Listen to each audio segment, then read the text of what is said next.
Okay, so in this video, we're going to go over epoxide reactions under acidic conditions. Okay, so similar to basic conditions, we're going to break one of these epoxide bonds, and we've been over why they're going to break. We've been over the lack of stability of an epoxide because of the ring strain.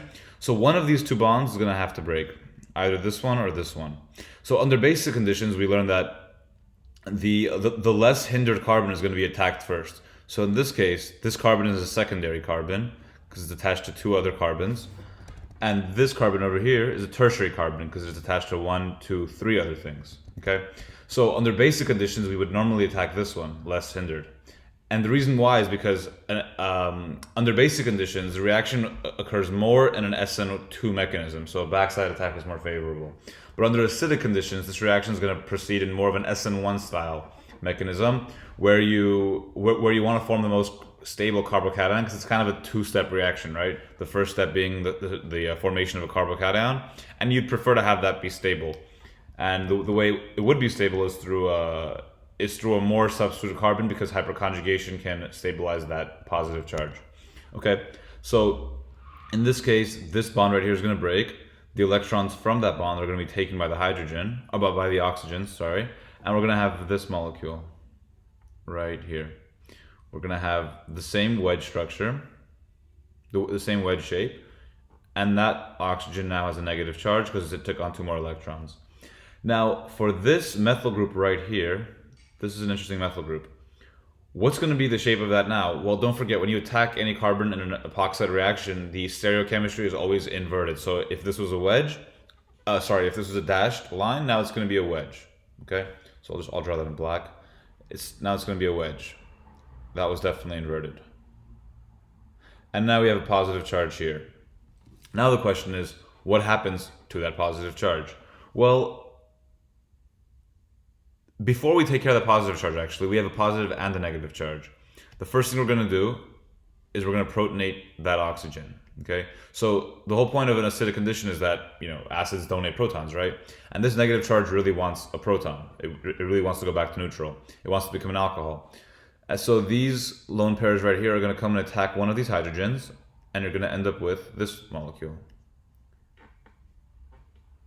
with a wedged OH. Let's draw that. We still have this wedged methyl group over here. And now we're going to go ahead and take care of this positive charge. So we have this positive charge here, and we want to make it negative. How are we going to do that? Well, we're going to use this water over here, which is it's an okay acid, right? It can still donate some, the acidity is not related here. We do have these lone pairs on this oxygen though, which can go ahead and attack this positive charge. It's acting as a base in this case. And we can create what? We can create this molecule right here.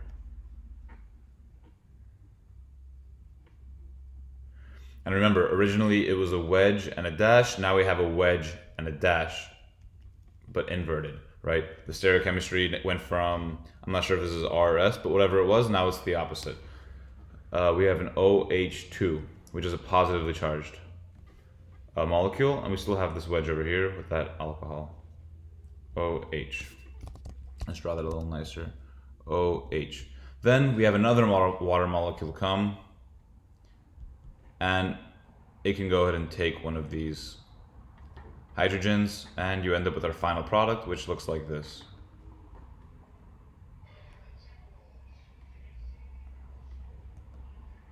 Which looks like this. You have this coming up there. You have an OH, and you have a wedged OH. This is called a diol, right? Di meaning two, all meaning alcohol, two alcohols. And that's exactly what we have here. We have two alcohols formed. Okay? So let's go ahead and move on to the next problem. Let me erase this. I was probably practicing before making this video. That's where that came from. And same thing with this. All right. So let's go ahead and move on to this video, to this problem. We have this epoxide right here. We're gonna have to break one of these bonds. In this case, does it matter which bond we break? No, because this group right here and this group right here are identical. So let's go ahead and break this bond over here. And that's gonna form this with a positive charge.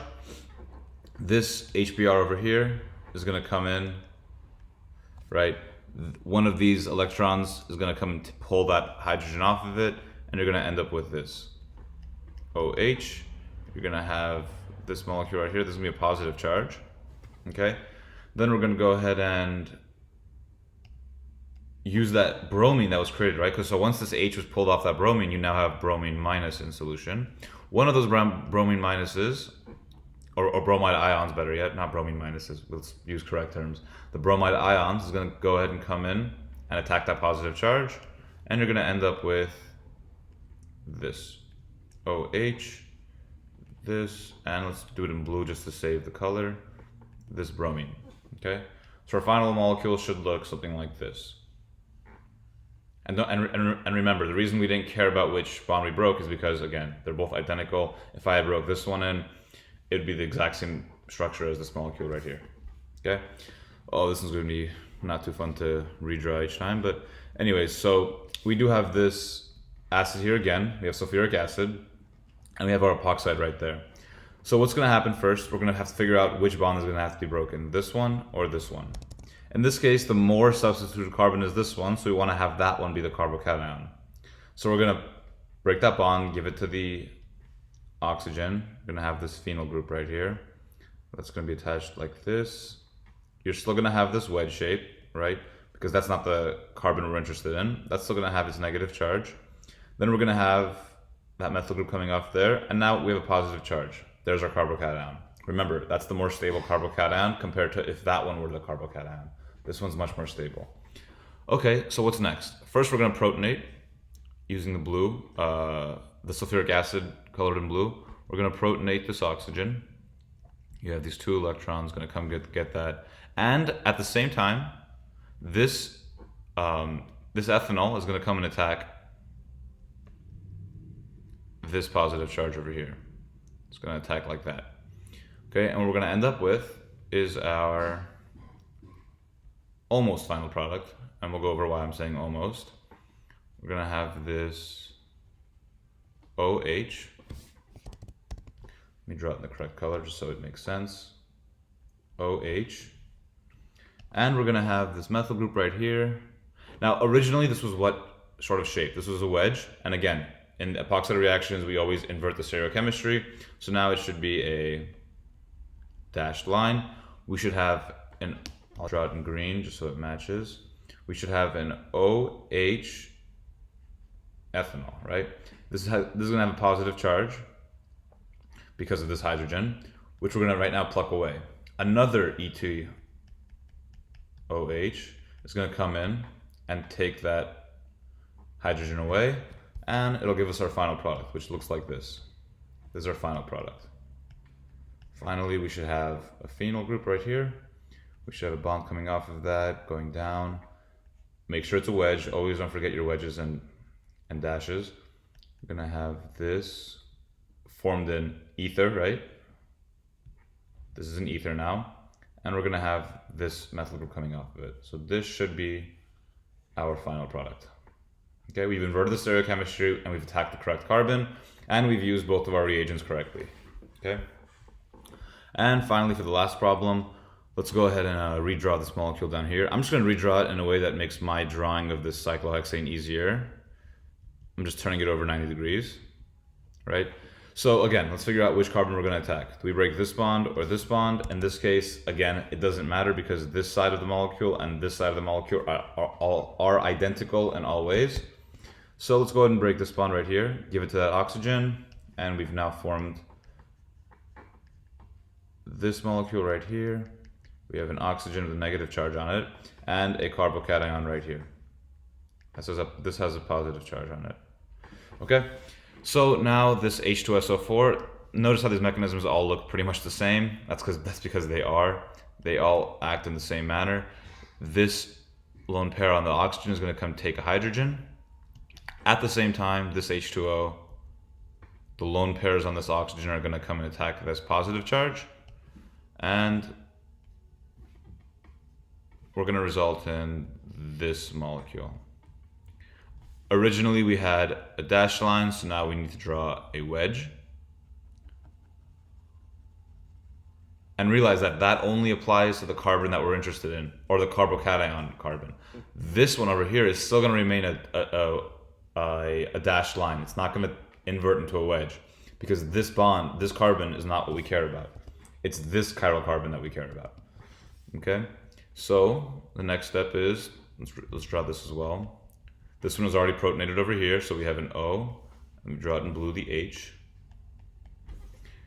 And then over here we have, I'll draw it in green, we have an OH2, which is a positive charge, right? You have 1, 2, 3, 4, 5, 6 minus 5, you get +1. And then we're gonna bring another H2O in. That's gonna pluck off one of these hydrogens. And we're gonna get our final product, which looks like this. That was a very, very ugly cyclohexane. Let's do that. We have a wedge over here coming off. We have a dashed line over here. We should have an OH. And we should now also have an OH over here, because it lost the hydrogen due to the water. So we have an OH right there. And this should be our final product. Okay. So it'd be really helpful if you watched this video along with the basic conditions video, so you can see some of the differences. Okay, but the mechanisms are kind of similar. We've already done similar things in the past. We already know how to push electrons around and how to arrow push. Other than that, there's two important things. Attack the correct carbon, protonate that oxygen using the correct acid. Don't use the water, use the acid. And then make sure you take off this last hydrogen. Never ever leave an OH2 positive as a substituent off of a carbon. That just doesn't exist, okay? If you have waters around, you're more likely gonna have that oxygen